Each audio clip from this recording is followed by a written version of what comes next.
Hello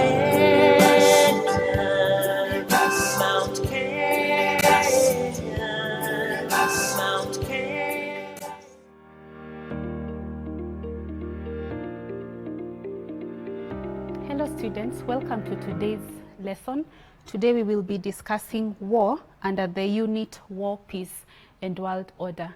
It is very important for us to understand what war is as the essence of the unit, but more importantly, it is important to understand war because war is part and parcel of international relations.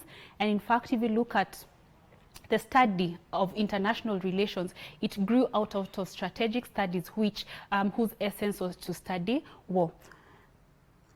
So war and peace have been part and parcel of human history, and for as long as human beings have existed, so has war and peace. There's never a moment in history where you find that you cannot talk about either peace or war. So you find that human beings have existed in either of those two conditions, where they're either at war or they are at peace. And so you find that Charles Tilly argues that war made the state and the state made war.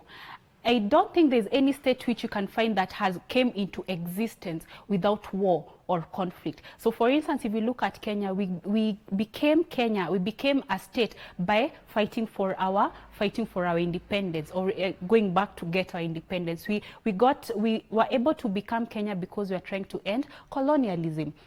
So you find that states have been able to become what they are majorly because they went through a state of war or a state of conflict. So human interaction can either be peaceful or conflictual. And because states are made up of individuals, then it also means that the interaction between states is either peaceful or conflictual. So it is very important then to understand these two particular concepts. But when it comes to war, it is not just a human condition. It is not just that individuals, by virtue of interacting with one another, then we conflict with one another, but it is also a societal and a global condition. We have conflicts within societies, we have conflicts within countries, we have conflicts between countries, and we even have conflicts between among many countries. So you find that the reason as to why we are studying even this unit, War, Peace and World Order, is because the world order that we have today is as a result of what happened during the war, or the wars that have come about in the international system. So you find that the seminal changes in international relations and in global politics can be credited to war. For instance, there is the 1648 Treaty of Westphalia that came after the 30-year war. The 1648 Treaty of Westphalia is what is credited for the formation of the modern state system. So you cannot talk of the modern state system without the Treaty of Westphalia, which again came after 30 years war. So that shows you that war actually defined or redefined the international system. Another example is the League of Nations was formed after the First World War, again to show you that the First World War had an impact on international politics. Again, the United Nations was formed after the Second World War. So you find that the two major wars, that is First World War and the Second World War, have actually been very transformative in this day and age in terms of the globe of the current type of global politics that we have, particularly because of the League of Nations and then now the United Nations. For instance, you cannot talk of international relations and not talk of the United Nations, because the United Nations is at the heart of international politics. And then another thing is that if you look at the end of the Cold War, it's what launched the unipolar system, where we currently have one superpower. During the Cold War, we had two superpowers, that is the US and the USSR. But after the Cold War, it changed the dynamics, it changed the global order, and now what we have is a unipolar system where we have one superpower, that is America. So therefore, it's important then to understand the importance of war. It's not necessarily that we are advocating for war, but we're just acknowledging that war is part and parcel of our lives. I know there are some we're going to discuss it when we're discussing liberalism, that look at war and say that you can actually eliminate, or we can find ways to eliminate, or we can find ways to cooperate and what have you. But at the end of the day, war is part and parcel of our international system and how individuals and how states interact with one another. So let's go into defining war and trying to understand the nature of war. Again, a reminder, when it comes to social science concepts, there is no one standard definition of war or a concept. There's no one standard definition of a concept. There's also no one standard nature of a thing, because you find that just like human beings, the way you can be identified and defined in so many ways, in the same sense when it comes to social sciences, because they are as a result of human beings and the lives that we live, then you find that there are various definitions and perspectives and natures that go into defining or explaining one particular concept. So when it comes to war, Karl von Clausewitz argued that war is a continuation of policy or politics by other means. You find that there are various ways to meet your national interests. There are various ways to come up with policy. So you can come up with a policy in the normal way, go through parliament and what have you. You can also come up with a foreign policy in terms of how it is going to define how you will interact with other states. But you find that there are times, and again, these policies, both domestic and foreign policy, dictate or help a state in its business internally and externally. But there are instances where the only alternative, and a lot of the times it ends up being the last resort, that they have to follow through with war. And so you find therefore that war is also a policy, and you find that states can actually use war as its foreign policy. They can use intervention, military intervention as part of its policy. So when Karl von Clausewitz was talking about war being a continuation of policy or war being a continuation of politics, you find that a lot of the times, and you're going to discuss in the next point, whereby Neil argued that without political aims, war is mindless. So that shows you the political nature of war, tying back to what Clausewitz was arguing, that at the end of the day, politics is at the heart of every war. And so therefore you find, going back to what Neil was talking about, that without political aims, war is a mindless distraction and possession of military means in peacetime. And so you find that it becomes a waste. States do not just go to war for the sake of war. At the end of the day, there must be, whatever the reason, it must add on, or it must have an impact, or the reason must be political in nature. And so you find that once political aims have been specified by the state, then it becomes then necessary then to use at that point the state can therefore then choose to use the military.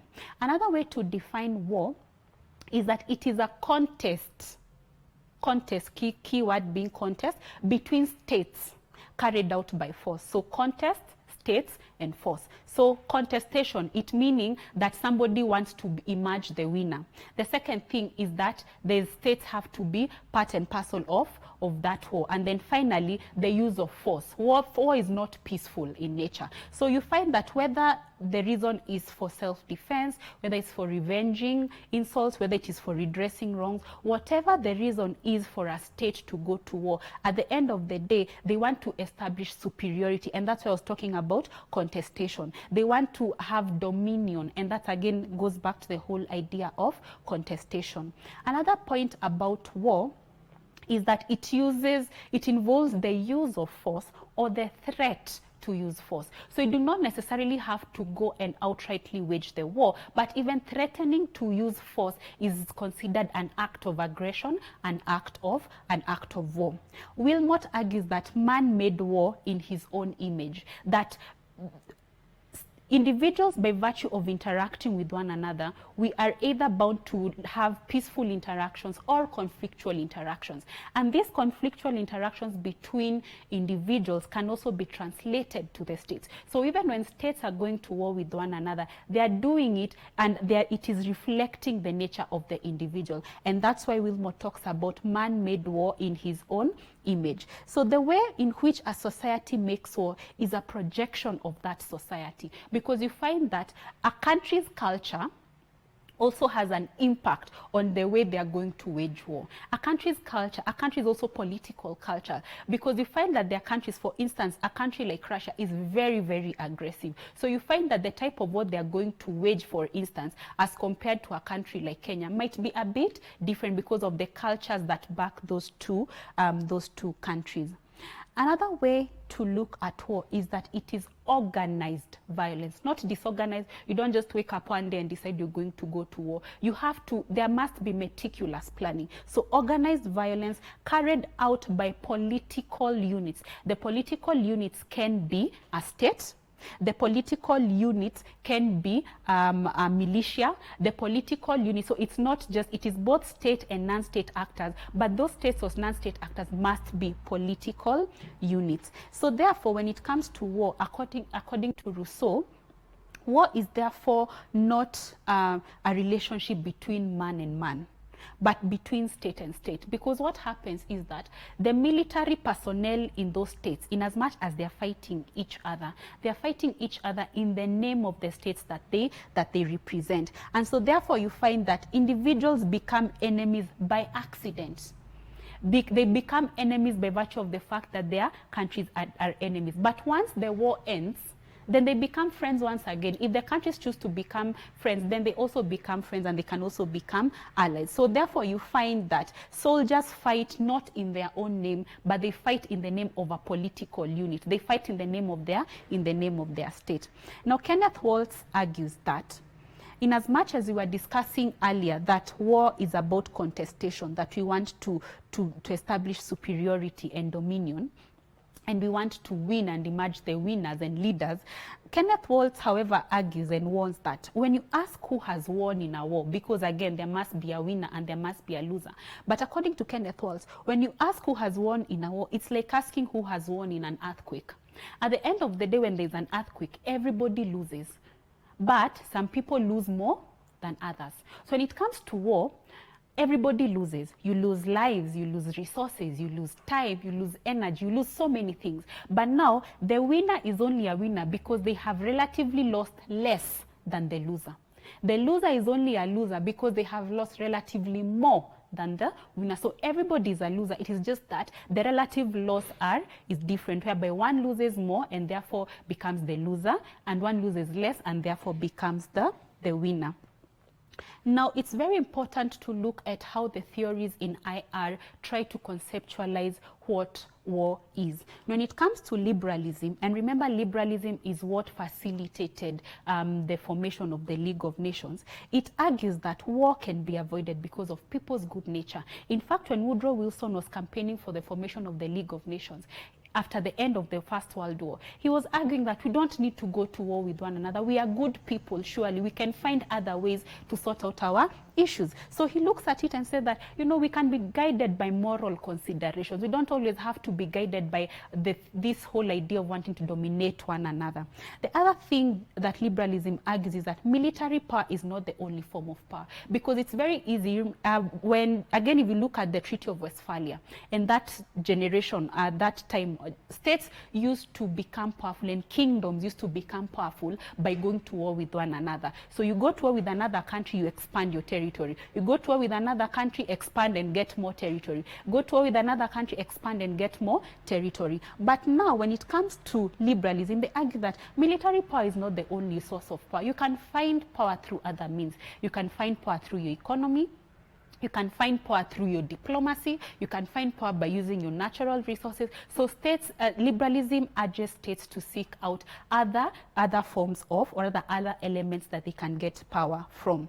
Another thing is that they argue that it is not just conflict that shapes international affairs.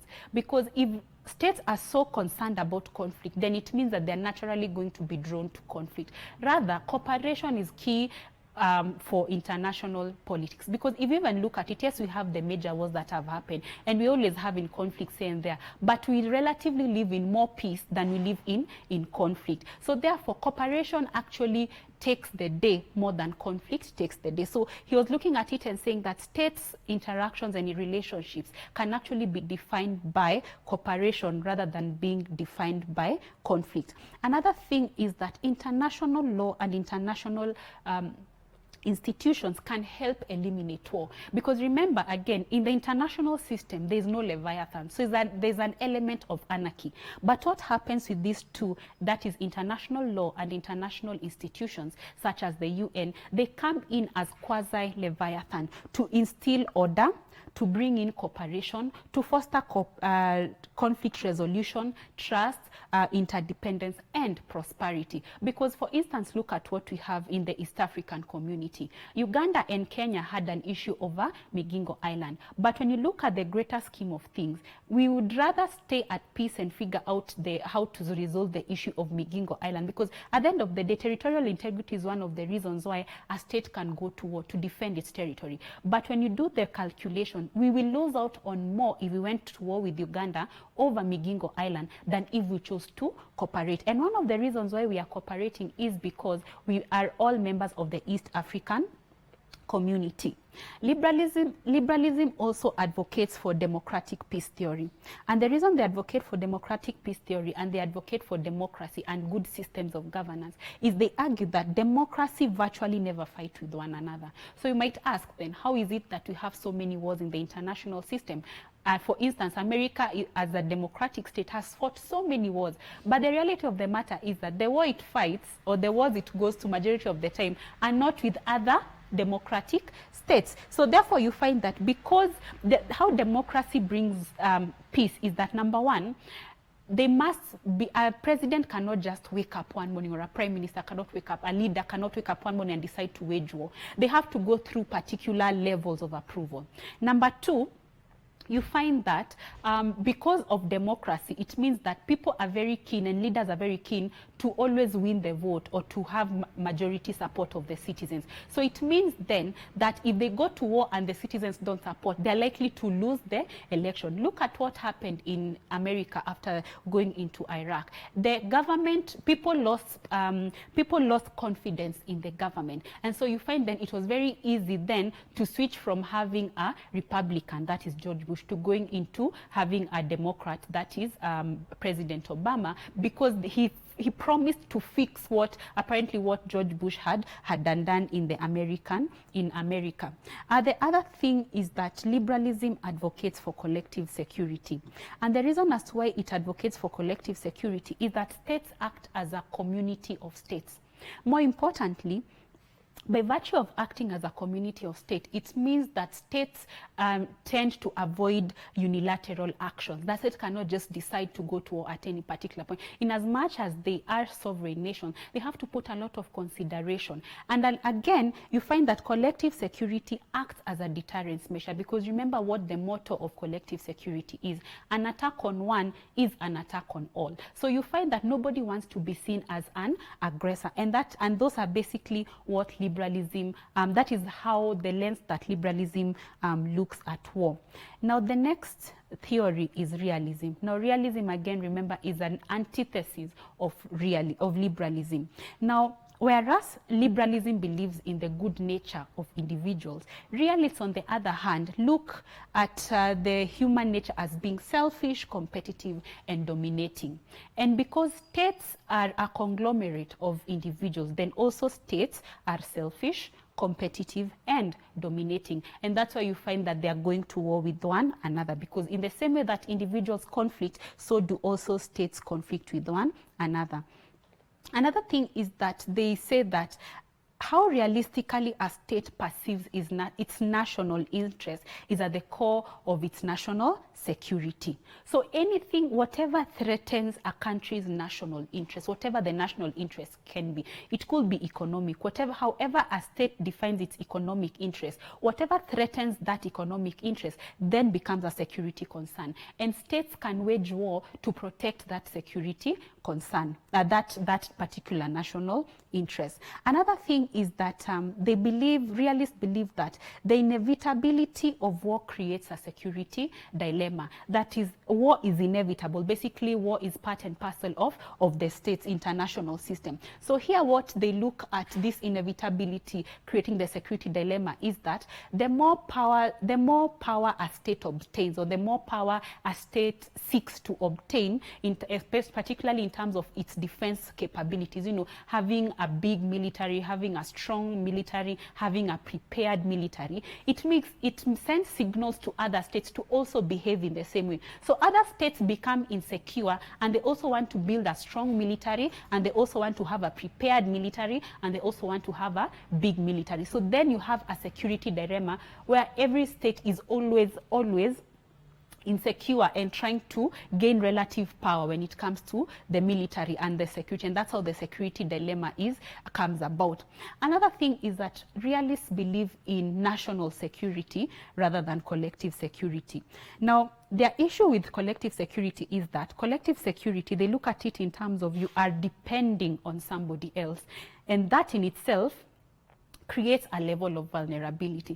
So for realists, you would rather build your own military. You would rather secure yourself. You'd rather have your own capabilities rather than depend on somebody else. Because the thing with collective security is that today everybody is a potential friend. Tomorrow everybody is a potential threat. So you'd rather first and foremost ensure that your national security has been taken care of in terms of having a strong military, the right numbers, the right weapons, and what have you, just ensuring that you're secure within your country. Then even if you choose to go the collective security way, it will just be an added bonus, not necessarily that you are relying on collective security. They also discuss the anarchical nature of the international system. And because of this anarchical nature, because remember, anarchy means that war can be waged at any time. It means that states are always ready. Again, going back to the security dilemma. So it means that it drives states to always use military force and to go to war. They also believe, unlike liberalists, that international organizations and international law have no power or force. They only exist as long as the states accept them. Remember, for liberalists, they believe that these international organizations and international law are very essential in ending, not just in ensuring there is peace, but in ending war. But for realists, first of all, war is part and parcel of human life, and war is part and parcel of the international system. So these two quasi-leviathans, that is international organization and international law, really have no power over the state, because at the end of the day, it is the political will of the state to give these two power, and the state can choose not to give these two power, and they can choose to flaunt international law, like the US did when it went into Iraq against the UN Security Council's approval. The other thing is morality. And when it comes to morality, of course, whenever people talk about war, they always look at it as an immoral thing. But at the end of the day, when it comes to realists, they are not keen on moralistic considerations. For them, the end justifies the means. So morality has no place in politics. So if a state is required to use war to gain whatever interest it wants to meet, then it has to use war. So in fact, Masha argues that leaders may be moral. As an individual, and you become a leader, you may be very, very moral. But at the end of the day, if you are too concerned about moral concerns when you're coming up with foreign policy, you'll find that other states are not doing the same. So at the end of the day, leaders then speak the language of power and not that of principle. Principle meaning morality. And so you find, for instance, I always ask this question. Imagine you're the president, and there's a flight that is coming into your country, and the most wanted terrorist in the world is in that plane, and the plane is supposed to land in your country. Are you going to wait for the plane to land in your country, then you apprehend the terrorist, or are you going to shoot down the plane? I know it sounds like something wrong to imagine that you're going to shoot down a plane full of many people, but that is also a consideration. Now, the purpose of war. Why do people go to war? What drives states to go to war? And you have to understand that the purpose of war is not war in itself. People or states go to war, number one, to defeat and disable an enemy. So you must have an enemy, so you're trying to defeat that enemy or disable that enemy. States also go to war for economic gain. Maybe there's a resource you want from that state, or there's a resource you're fighting over. Territorial gain, I talked about that earlier, where you find that kingdoms used to be established, you know, by conquering others. In fact, the Roman Empire was so strong because it conquered so many territories in North Africa, in the Middle East, in Europe. So that's one of the reasons as to why the Roman Empire was very powerful. And then also states go to war to project power, for optics, to show that they are powerful, you know. So it is a matter of them just trying to mold the perceptions that other states have of it. Now, according to Hedley Bull, when he was discussing the purpose of war, he also tried to understand it from the perspective, from different perspectives, and he looked at it from 3 different perspectives. The first one is the individual state. So keeping in mind the reason as to why states go to war, now as we're going into the perspectives of war, he looked at the individual state and he said that war is an instrument of policy, going back to what Karl von Clausewitz was saying, that war is just a continuation of politics, that you find that states can achieve their national interests using war. The second perspective is the international system. By virtue of states interacting with one another, surely, just like individuals, they are bound to go to war with one another. And then finally, the society of states. Now, this society of states is a bit more peaceful. It is alive to the fact that war is part and parcel of humanity, but it tries to ensure that we do not necessarily go into war with one another. And so therefore, that's where the international law and international organizations come in. Now, what are the causes of war? What causes individuals, or what causes states to go to war? Number one is human nature, because we are evil and want to dominate one another. Then you find that in the same way, states are evil and want to dominate one another according to realists. So therefore, you find that they find themselves just going into war with one another. And in fact, Morgenthau argues that optimists have misunderstood politics because they have misestimated human nature. This is the real error of liberals. Again, going back to the liberal realist argument, because according to Morgenthau, who happens to be a realist, he looks at it and says human beings are selfish and we are bound to go to war with one another. So the idea that liberals imagine that we are good natured and we are just going to cooperate with one another, that is not the case. The second cause of war is state, and particularly in terms of national interest. War is a way for states to actually gain their national interest. The third one is the international system, that the international system is by nature anarchical, whereby you find that the threat to use force is very alive. The other thing is that states are also hyper aware, and that's where the security dilemma I talked about comes in. And so you find that by virtue of the international system being anarchical, then the reality of war is very alive. The other reason that people go to war is religion, and a lot of wars have been fought in the name of religion, both in the past and in the present. For instance, if you look at the Christian crusades that were being launched, they were done in the name of spreading Christianity. So that goes to show you that religion also causes war. The other one is defense of liberties. Defense of liberties, for instance, when Kenya was trying to gain back our independence, when the US was also trying to gain back its independence, and many other countries just trying to gain back their independence. That is why we're talking about, you know, the end of colonialism and gaining back of liberties. There's also the regime types. Certain regimes have a propensity to go to war more than others. And that's why we're discussing the democratic peace theories.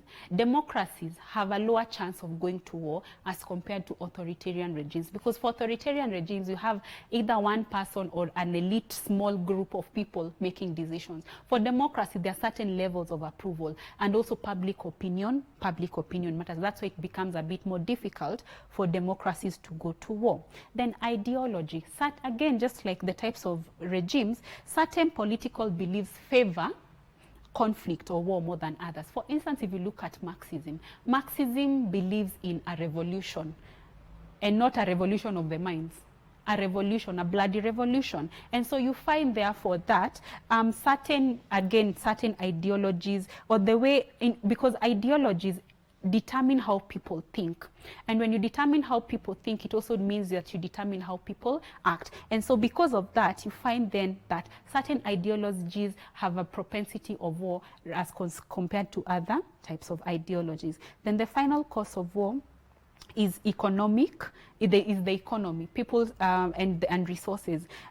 individuals and societies and states fight or go to war because of resources. For instance, it could be a shared resource, and that's why we talk about the tragedy of the commons. You're either fighting over a lake or fighting over oil or fighting over, so you find that resources, and by the virtue of the fact that a lot of the times resources are scarce and also they tend to be quite valuable, so you find that the economy and resources are also a reason as to why states go to war. Now let's try to understand the types of war that exist. And there are various types of war. The first one is interstate war. Now this is between two or more states. So Kenya can go to war with another country. For instance, Kenya could have decided to go to war with Uganda. The Great Wars, that is the First World War and the Second World War, were also examples of interstate wars. Then we also have intra-state wars. Now, intrastate wars are wars between groups within the states, with or without international participation, like what is happening in Syria. There's an intra-state war. So you find the government, there's the government fighting another group within the country. Then we also have total or absolute war. Now here, in total or absolute war, combatants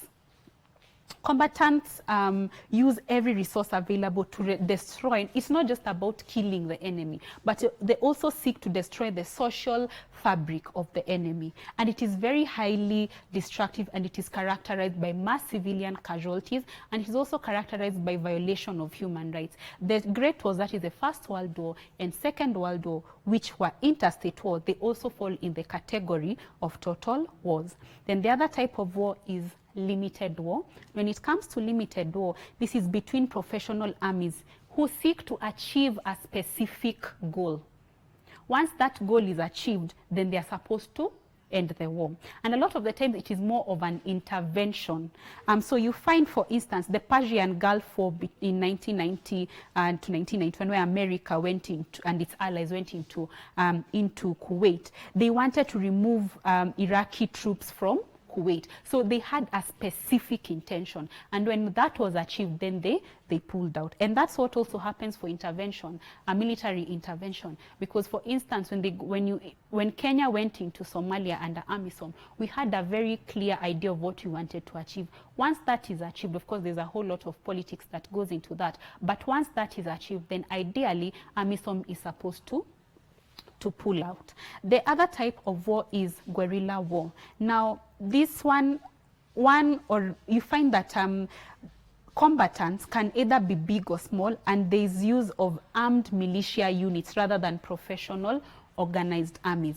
And a lot of guerrilla fighters tend to seek to either topple a government or to gain independence. For instance, if you look at Kenya, when you were trying to recapture back our independence, the Mau Maus were part of guerrilla war. And a lot of African nations that went through colonialism had guerrilla war as one of the ways to actually gain their independence. And then finally, we have civil war. Now, when it comes to civil war, this is war fought within a single country. Is fought within a single country between or among different groups. Now, these different groups can be ethnic, they can be racial. The reason could be because of one feels they are minority, another one feels they are majority. It could be because of politics. Again, you find that a lot of the times the government tend to recognize one group and don't recognize another group. They tend to criminalize one and don't criminalize the other. And sometimes the civil war happens because these groups are fighting against the government, like what is happening in Syria. So you find that civil wars can become total war, because sometimes it gets to that point where people feel as though, you know, they become so disillusioned and disgruntled that when they're going into war within their states, it's almost, and it gets to that point where they really do not care much to destroy things and to destroy people, because at the end of the day, they feel that the social contract they have with the state has been broken. So they feel that they will not hold back. In fact, if you remember, the whole idea of the social contract is that individuals have a contract with the government. So individuals are supposed to obey the government. Individuals are supposed to fall within the laws. Individuals are supposed to instill a level, to behave themselves. Then in return, the government is supposed to bring in order using the police, through the constitution. So it is a symbiotic relationship. But there are instances when a lot of the times the citizen feels that the government is not upholding their end of the bargain. So sometimes this can actually lead to civil law. It starts first with a level of people, a fraction of people getting disgruntled, either because they feel the government is not looking out for their interests, or the government is favoring some people more than others. So you find that civil war, and again, and in the same way, remembering that I said that the government, or rather the government can recognize some groups and does not recognize some groups. And a lot of the times the groups they recognize are groups which favor or support the government. So therefore it becomes then that there are two groups, one that supports the government and one that does not support the government, therefore going head to head. So you find that it is very important then to understand what war is, because at the end of the day, when you're discussing war, peace, and world order, the maintenance of the international the maintenance of order in the international system is very important, because at the end of the day, when you're trying to bring, war can bring in disorder. And a lot of the times war brings in disorder. But once things have been sorted out, it also changes the order of the international system. And so you find that, for instance, after the First World War, for instance, after the end, during the Cold War, we had two superpowers, that is the US and USSR. And there was a bit of disorder at that particular point. At the end of the Cold War, we had one superpower, and the order changed. So when you're discussing war, peace, and world order, and particularly the role of war when it comes to order, is that war creates disorder, but it also changes the order. The other thing about order is that it is often based on common interest for peace, and also common threats such as terrorism. And so you find that sometimes wars can be launched in the name of those common interests. Wars can be launched in the name of fighting terrorism. War can be launched because of certain interests or certain threats.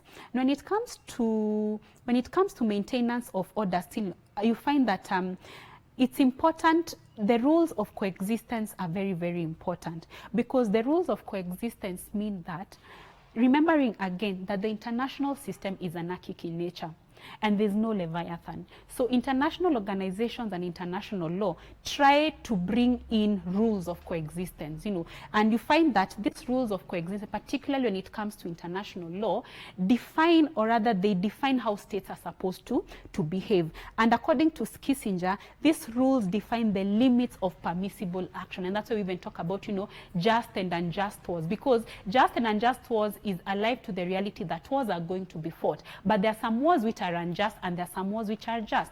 And this is based on the limits that are applied. So for instance, if a country does not have just cause and just intention to go into a war, then that is considered an unjust war. But if a country has the right intention and the right cause of going into a war, then that makes it to be a just war. So that shows you that these rules of coexistence try to define the limits of how states are supposed to behave. That in as much as they are sovereign nations, at the end of the day, they have to actually operate within certain limits. But now, for this to work, the role of reciprocity must be applied. Reciprocity means that this is the underlying principle where cooperation and anarchy is able to exist in the international system. States behave in a tit-for-tat way. That is, a state will help those who help them.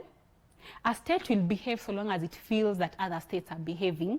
But if the other states are misbehaving, or if the other states attack them, or if the other states misbehave, then they're also going to behave in the same. They're going to mirror what that other state is going to do. So the rules of coexistence only are able to work because of the rule of reciprocity. Then finally, institutions, and this is a very liberalist perspective, that institutions help to make the laws. It's the international laws and the rules and the mores that states are supposed to adhere to. More importantly, you find that states are the ones who form these international institutions. So by virtue of forming these international institutions, they legitimize these institutions. And so you find then that these institutions such as the UN, East African Community, African Union, gain an element of not just legitimacy, but they have power to come up with the rules of engagement that the states are supposed to adhere to. So they have the power of persuasion. They also have the power to mobilize support in the international system.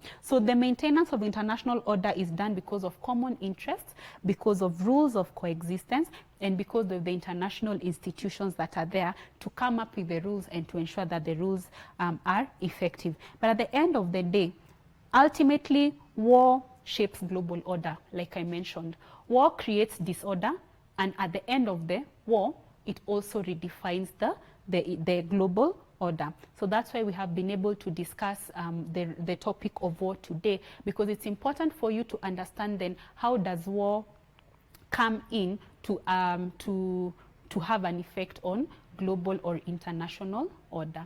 That's it for today. Thank you.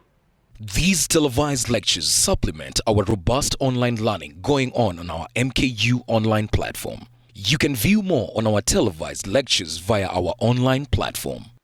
We are in a digital era, and Mount Kenya University knows this. The following are the steps to follow so as to complete your online application. Download the application form from the website www.mku.ac.ke. Attach copies of your academic certificates and ID. Pay the application fees via M-Pesa pay bill number 270988. Your ID is the account number. 2,000 shillings is the charge for a postgraduate. You can also deposit in the bank accounts provided on the website. Then email all the above to apply@mku.ac.ke.